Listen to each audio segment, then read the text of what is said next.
media friends natin na wala po mga media kit na hawak ngayon, huwag na po kayo tumayo. After po ng ating press conference, pwede kayo pabigyan po ng mga media kit mula po dito sa Quiapo Church. At syempre, paki-silent mode po ang ating mga mobile phones at paki-test na rin po ang ating pag-uusap kung meron po tayong mga importante during the session po. Okay, at simulan na po natin ang ating press conference sa pamamagitan po ng ating pagpapakilala. Siyempre, dapat natin makilala yung panelists natin ngayong hapon para sa ating press conference na gagawin po ni Brother Oden mula sa Quiapo Church. Maraming salamat po sa ating media partners. At syempre, kasama natin ang ating mga panelists for today. Kasama natin, syempre, ang City Mayor of Manila, Honorable Mayor Francisco Moreno de Dumagosa. Still waiting po tayo from MPD, pero sa ngayon kasama po natin ang mga parochial vipers ng ating Quiapo Church. We have Reverend Father Robert Arellano.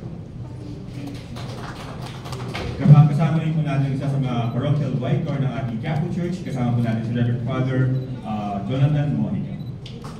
At syempre, ang ating rector at parish priest ng Minor Basilica and National Shrine of Jesus Nazareno, andito po si Reverend Father Dave Litwanan.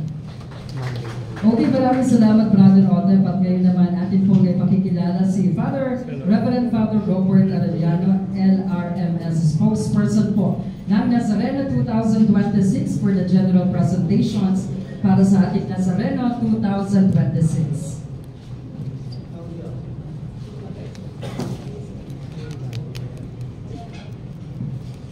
Magandang hapon po sa inyong lahat at malugod po namin kayong tinatanggap sa Basilica Minor at Pambansang Dambana ni Jesus Nazareno. Ako po si Reverend Father Robert Arellano, LRMS, at kagaya nung nakaraang taon, ako pa rin ang naging spokesperson para sa ating pagdiriwang sa Nazareno 2026. At narito tayo sa araw na ito upang sagutin ang dalawang mahalagang katanungan. Ano ba ang mga mangyayari o magaganap sa ating pagdiriwang at ano ang ating mga inaasahan?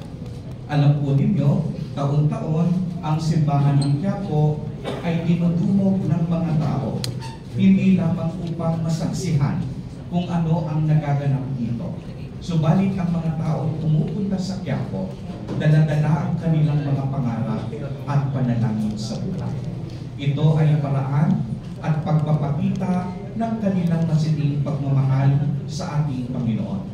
At nagaganap ang makasaysayang tagpong iyon dito sa Quiapo, sa lungsod ng Maynila. Kaya nga po, patuloy pa rin tayo sa pag-anyaya sa bawat deboto at sa mga taong nais makabahagi ng ating pagdiriwang na tuloy-tuloy pa rin ang ating debosyon na ating ipinapakita sa pamamagitan ng translasyon at isinasagawa nagpapatuloy hanggang sa ating pagmimisyon. Dahil naniniwala kami na ang kaganapang ito hindi lang natatapos sa posisyon o sa pagdiriwang tuwing ikasyam ng Enero, kung hindi pagpunta natin sa ating mga bahay, sa ating komunidad, dito nagaganap ang tunay na laban. Dito ipinapakita ang ating misyon. Para sa taong ito, tayo ay patuloy na nagkakaroon ng iba't-ibang mga gawain. At sa Nazareno 2026, ito po ay nakapaloob sa 10 araw mula December 31 hanggang kapistahan ikasyam ng Enero. At ang aming layunin, lagi natin sinasabi, palalimin ang debosyon kay Jesus Nazareno, hindi sa ribulto. Pagsamba, hindi pagsampa. Ito yung malawakang panawagan namin taon-taon. Dahil kung inyong mapapansin, nagkakaroon ng maraming pagbabago taon-taon para sa ikabubuti ng bawat isa. Kung inyong mapapansin, magbigay tayo ng halimbawa mula sa dating pagdiriwang. Ito ay ating tinatawag na translasyon, ngunit ngayon, ito ay tinatawag nating Nazareno. Dati, tinatawag natin ang imahen ng Black Nazarene, pero ngayon, pinatutungkol natin ito bilang Jesus Nazareno. Kaya nga taon-taon, tayo ay nagkakaroon ng mabuting pagbabago para sa ikabubuti ng bawat isa. At ang aming dalangin, ang palalimin ang debosyon kay Jesus Nazareno, ang pananampalataya sa nag-iisang Diyos, Diyos na banal at makapangyarihan. Kaya ang tema natin para sa taong ito, dapat siyang tumaas at ako na may bumaba. Hango sa John 3 verse 30, na ang ibig sabihin nito, kagaya ng mga daang taong panawagan namin, ang tunay na sentro at bida ng selebrasyon ay si Jesus Nazareno at hindi ang mga deboto. Ang mga deboto sa pagpapahayag ng ating pananampalataya, tayo ay nagpapakumbaba upang iangat ang tunay na makapangyarihan, ang tunay na sa atin ay magliligtas. At yan ay walang iba kung hindi si Jesus Nazareno. Kaya ang aming malawakang panawagan din, naway sa pagdiriwang natin ng Nazareno 2026, ang tunay na makita, ang tunay na maramdaman ay ang ating mahal na Poong Jesus Nazareno. At hindi ang mga taong nakasampa, hindi ang mga taong umaakyat, kundi ang mga taong sumusunod sa alituntunin ng simbahan at higit sa lahat, sumusunod sa kalooban ng Diyos. Kaya nga po, patuloy ang ating misyon na ipagdiwang sa pamamagitan ng banal, maayos at ligtas ang kapistahan ni Jesus Nazareno. Tatlong mahalagang salita: banal, maayos at ligtas. Hindi lang po ito simpleng salita na aming hinango. Sa bawat salitang kung iyan, may mga nakapaloob na hanay at institusyon para masiguro na ang ating misyon ay ating maaabot. Magbigay tayo ng halimbawa. Banal. Sa likod ng salitang banal, nandyan sa loob ang mga grupo, ang simbahan ng Quiapo Church upang mapanatili ng ating pagdiriwang ay magkaroon ng tunay na pagpapahayag ng pananampalataya. Sa usaping maayos at ligtas, narito ang mga hanay mula sa unit ng ating pamahalaan, ang ating mga volunteers, both private and public, men in uniform, local government, na nagtutulungan para sa iisang diwa, maging maayos at matiyak na ang bawat isa ay ligtas sa pagdiriwang. Kaya nga, sa mga sandaling ito, nais naming ibahagi sa inyo sa 10 araw na pagdiriwang ng Nazareno 2026, may 3 pangunahing activity area na kung saan magaganap ang iba't ibang selebrasyon o yung tinatawag nating pagdiriwang or activities. Meron tayong mga pagdiriwang na ginaganap dito mismo sa loob ng Quiapo, sa Minor Basilica and National Shrine of Jesus Nazareno. Meron din tayong gawain sa Quirino Grandstand at yung ating traslasyon na mamaya po ay ipapaliwanag sa inyo ang ruta po natin. At sa atin pong nakikita dito, sa loob po ng simbahan ng Quiapo, dito po ay magaganap pa rin po ang ating Thanksgiving procession. At ito po ang mga petsa, no? Sa December 31, 2025, ito po ay Wednesday, ang Thanksgiving procession po natin, ang assembly. Usually ito po ay nagaganap sa December 30, yung 12 midnight, pagputok ng December 31, bilang tanda ng ating pasasalamat sa mga grasya at biyaya na ipinagkaloob sa atin ng mahal na Poong Jesus Nazareno. January 2 to 6 ay magaganap naman ang mga barangay visitation na kung saan ang mga pari dito sa Quiapo Church, nagkakaroon tayo ng mga misa sa mga barangay na nasasakupan ng ating parokya. At pagdating naman sa January 3, ito po ay Sabado, sa ganap na 1:30 p.m. ay magaganap ang replika at standard blessing. Ito po ay isang araw lamang at kagaya last year, ito po ay magaganap sa Quezon Boulevard. At pagdating po ng January 7, ito po ay Wednesday, magkakaroon po tayo ng final press conference sa ganap na ikasyam ng umaga. At sa hapon naman po, ang pabihis sa Poong Jesus Nazareno. Pagdating po ng ikawalo ng Enero, patuloy pa rin po na magaganap ang mga misa novenaryo. At ito po ay magsisimula dito sa loob ng simbahan sa ganap na ikatatlo ng hapon. At tuloy-tuloy po ito hanggang ika-11 ng January 9. Ito po ay sa loob ng ating simbahan. Pero ang ating pong Vigil Mass na po, na January 8 pa lamang po ay nasa Quirino Grandstand na tayo. Pagdating po ng alas 12 ay magaganap ang ating Misa Mayor. At ang ating Misa Mayor ay pamumunuan ng lubhang kagalang-galang ang dating pura paroko ng Basilica Minor at Pambansang Dambana ni Jesus Nazareno, Most Reverend Rufino C. Siscon Jr., ED, Bishop of Balangap, Bataan. At ang ating pong troop sending ay magaganap January 7. Ito rin po ay ang misa para sa ating mga volunteers at ang simula ng ating pahalin. Sa January 8, Lunes, magkakaroon ng band parade, may panalangin sa taimsilim at kagaya ng aking nasabi, magkakaroon ng programa at pagdating ng alas 12 ay ang Misa Mayor. Ngayon po, para naman sa ruta ng ating traslasyon, ay tatawagin natin ang ating kapatid na si Kuya Alex Irasca para ipaliwanag sa atin ang ruta para sa ating traslasyon. Magandang hapon, Mayor, ang ating mga kapatihan sa pamumunan ni Father Jake, ang ating pura paroko at sa mga kapatid sa media. Ang ating pong Fiesta 2026 ay gagamit po ng kaparehas na ruta simula po nang matapos ang pandemya. Ito po ay ang ruta na dumadaan ng Ayala Bridge. Tulad po ng mga nagdaang taon, ito po ay dadaan ng tatlong parks and plaza.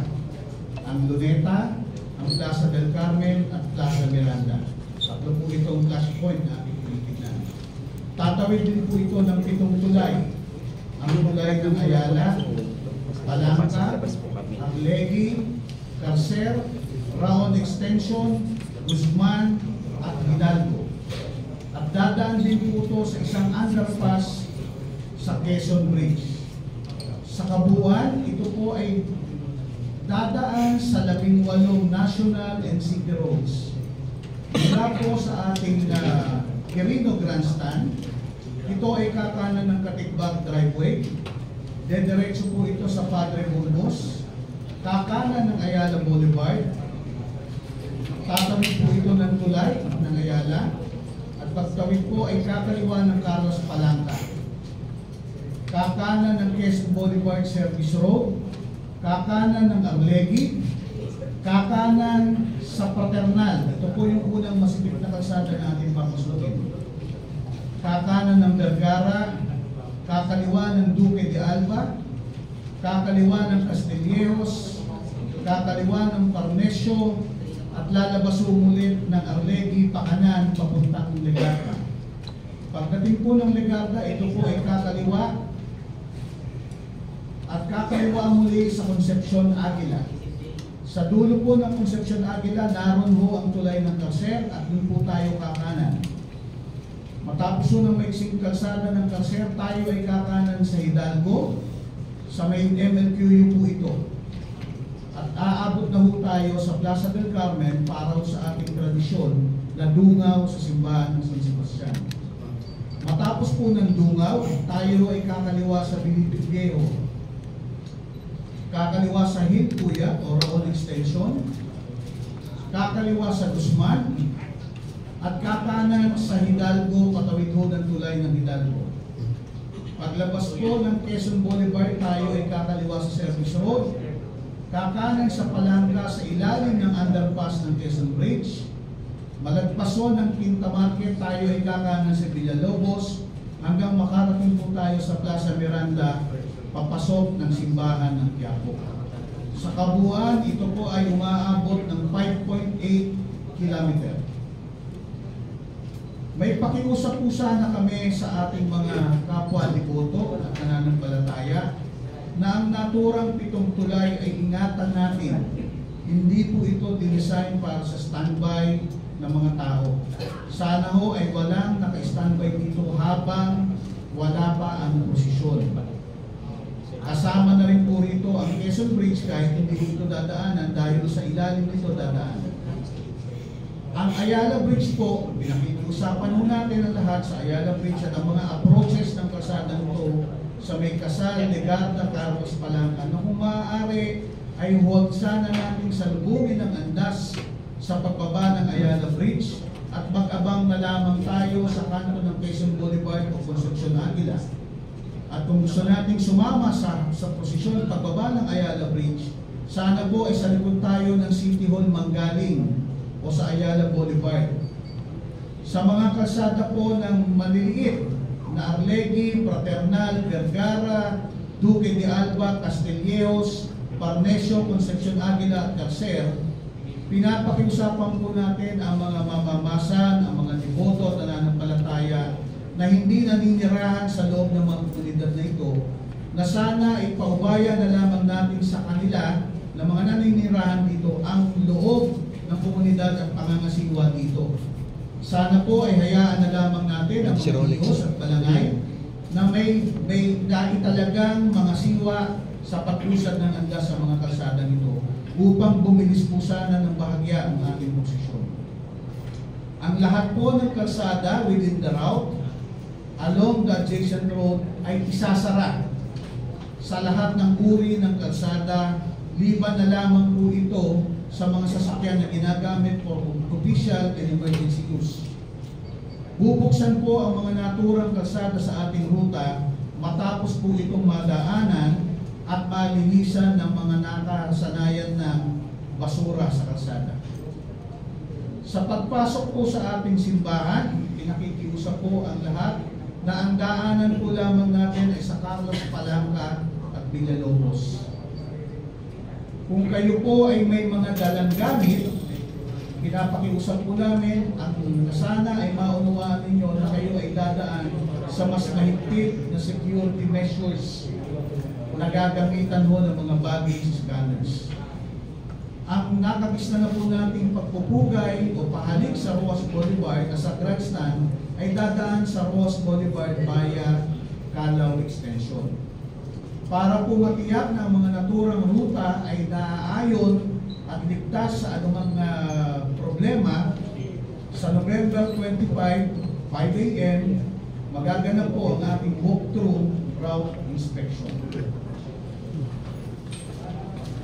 Kaugnay naman po ng ating mga pakiusap sa ating mga kapwa deboto na mga do's and don't po para sa pagdiriwang na ito.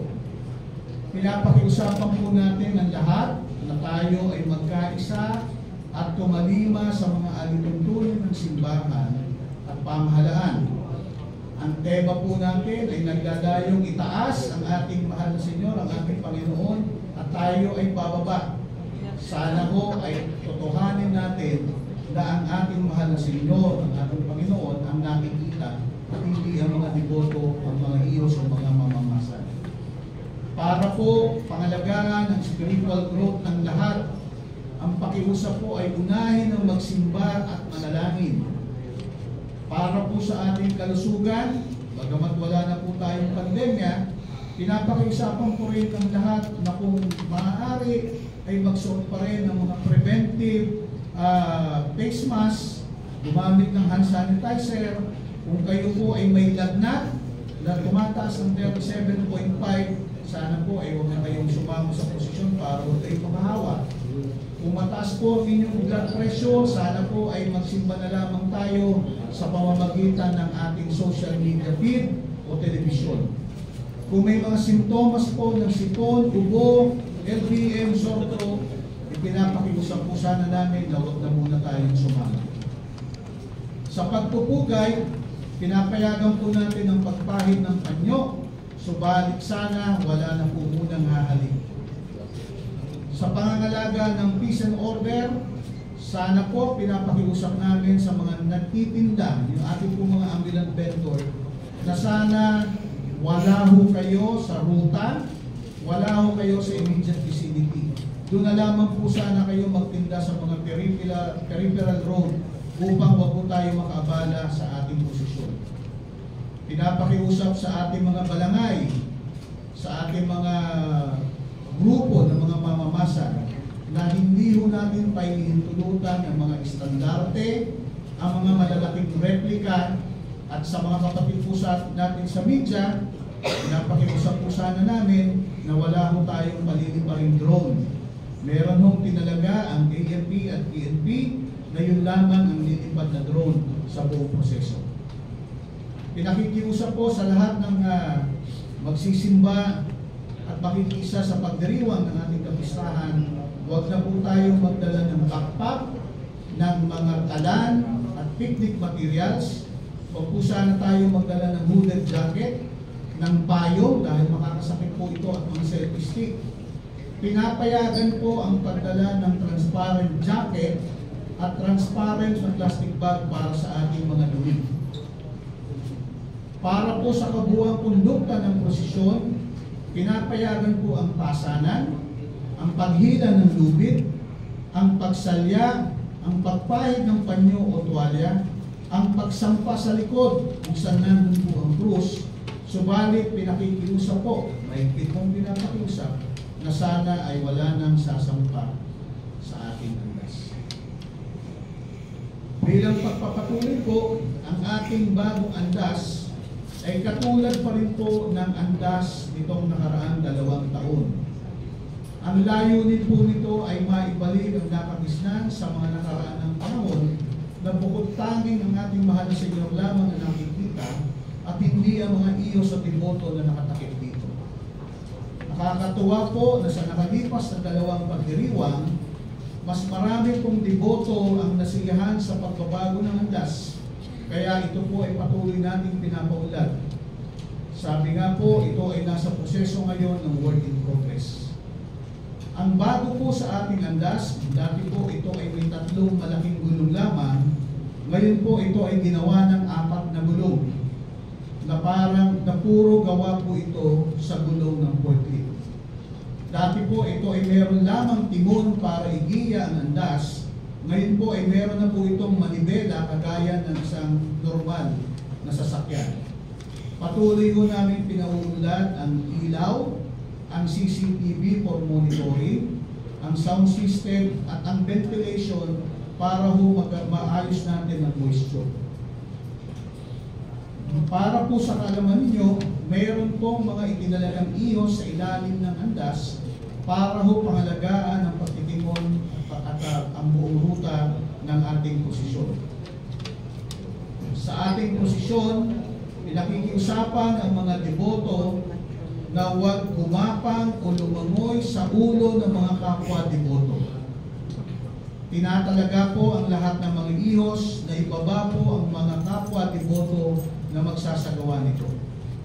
Mahigpit pong ipinapakiusap ng ating simbahan, ng ating kura, paroko at ng ating mga kaparian na walang sasampa sa andas liban lamang sa 2 gilid nito na may mga ihos na nandoon para pigilan ang mga sasampa sa andas.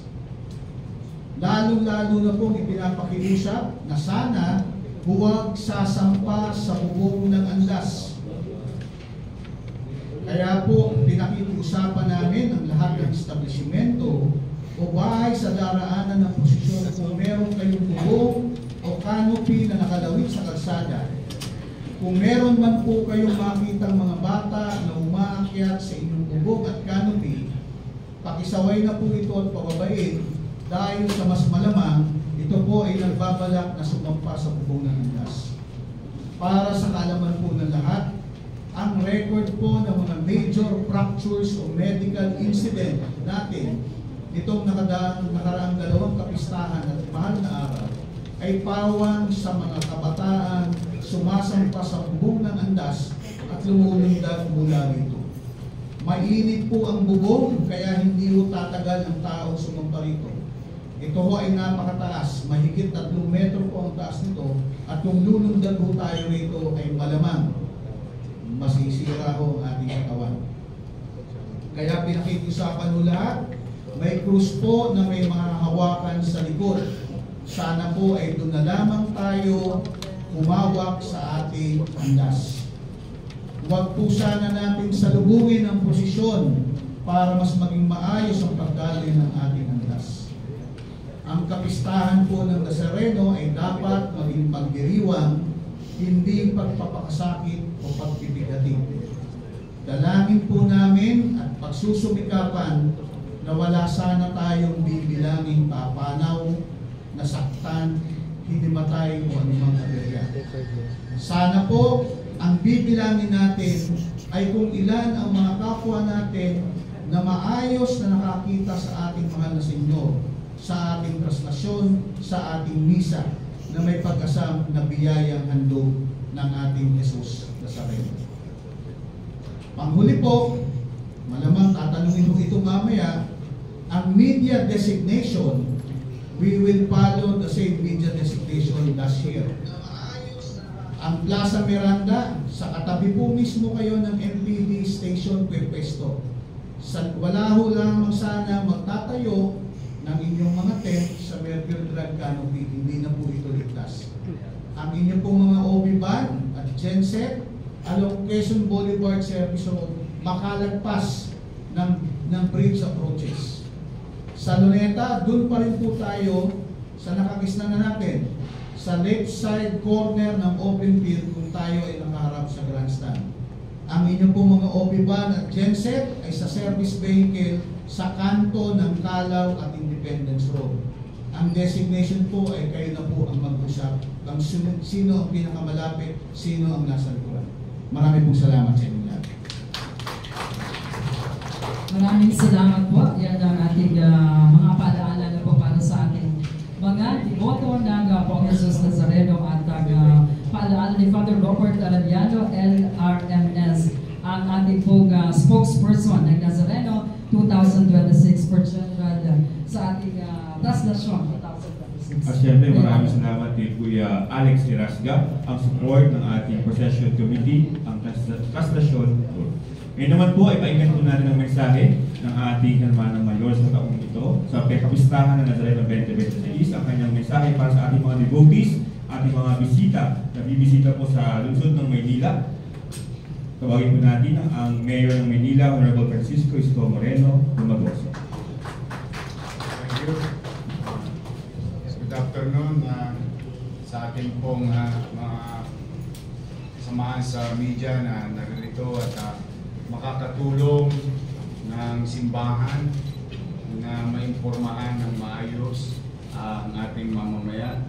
I would like to also recognize Reverend Father Jade Lipuanan, Reverend Father Jonathan Boyka, Reverend Father Robert Arellano, and to the Manila Police District, to the city government officials who've been working hand in hand in the past days with the leadership of the church, ng ating Quiapo Church.